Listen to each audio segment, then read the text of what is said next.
चलिए खबरों की शुरुआत करते हैं बड़ी खबर के साथ। भीलवाड़ा से इस वक्त की बड़ी खबर है। चलती स्कूल बस में आग लग गई और हादसे में बाल बाल बचे स्कूली बच्चे। सोमालिया स्कूल गंगापुर की स्कूल बस थी। कारोई और आसपास के गांव से बच्चों को लेकर के बस जा रही थी। कारोई थाना पुलिस का जाब्ता भी मौके पर पहुंचा।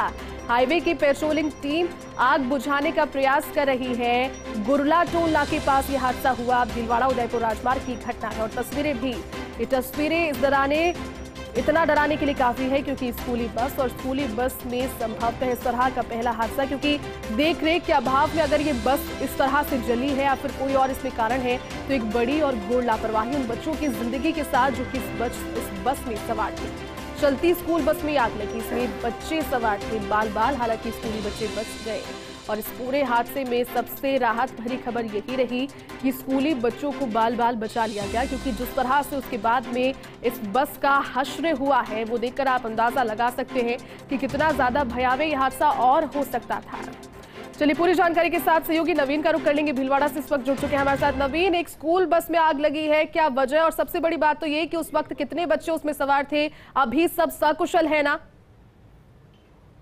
घटना है भीलवाड़ा उदयपुर राजमार्ग की घटना है। जो टोल नाका आता है गुड़ला का, इसके पास में अचानक शॉर्ट सर्किट की वजह से आग लगी। आग लगने के बाद में जो सूझबूझ दिखाई चालक ने वो काबिले तारीफ है।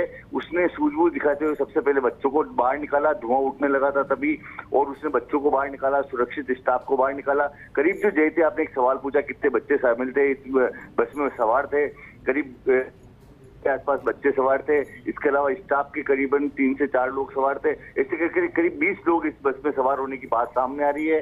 कारोई थाने का जाब्ता जो पहुंचा, एसएचओ है हरपाल सिंह, उनके नेतृत्व में मौके पहुंचा। 2 फायर ब्रिगेड बुलाई गई, आग पर काबू पा लिया गया है। और जैसे जो सबसे बड़ी बात आपने कोहली के खास बात ये रही कि भगवान की ऐसी मेहरबानी रही कि कोई बड़ा हादसा नहीं हुआ, बच्चे सुरक्षित निकल गए। अगर इस बस की हालत देखने के बाद, आग लगने के बाद में जो लगातार बढ़ती गई, फायर ब्रिगेड के पहुंचने के बाद में भी आग एक तरफ बुझ रही थी तो दूसरी तरफ वापस बढ़ रही थी। तो ऐसे दौर में उस समय जो जिस तरह से एक तरह से दिमाग से काम लेते हुए जो चालक ने काम किया, कुशलता दिखाई, उससे बच्चों की जान बच गई और बच्चे बाल बाल बच गए। ये गंगापुर जो सोमालिया स्कूल है, इसकी स्कूल बस है। अधिकारी मौके पे पहुंच रहे हैं और जानकारी जुटा रहे हैं बच्चे किन गांवों के थे, आसपास के गांवों के बताए जा रहे हैं, और उनके परिजन भी पहुंच रहे हैं। जय जी। बिल्कुल नवीन, आपने ठीक कहा, क्योंकि देखिए ये हादसा इसलिए बड़ा हो सकता था, लेकिन आपने जानकारी दी कि यहाँ पर शॉर्ट सर्किट हुआ था। स्कूल बसेस विशेष तौर पर इतनी ज़्यादा चक्कर लगाती है, बच्चों के इतने फेर होते हैं उसको ले जाने से जो लेकर के उनको छोड़ने तक घर में, और ज़्यादा संजीदा इसलिए क्योंकि छोटे बच्चे हैं, मासूम है, अपनी जान बचाने में उतनी सक्षम भी नहीं है, ना उतनी समझ रखते हैं। किस तरह से इनकी मेंटेनेंस होनी चाहिए, क्योंकि ड्राइवर ने सूझबूझ तो दिखाई लेकिन कहीं ना कहीं प्रॉपर मेंटेनेंस नहीं होगी इस बस की, तभी इसमें शॉर्ट सर्किट हुआ, या फिर चेकिंग नहीं हुई थी जाने से पहले? जी, ये जो सबसे बड़ी बात यह है कि जब भी कभी ऐसा हादसा होता है तभी परिवहन विभाग भी चेतता है, प्रशासनिक अमला भी चेतता है। बाकी इससे पहले आप देखिए जो अभियान चलते हैं रिकवरी को लेकर, इसको लेकर, उस दौरान थोड़ा बहुत फोकस किया जाता है बसों की फिटनेस चेक करने को लेकर। बहुत बड़ा और गंभीर सवाल उठाया आपने।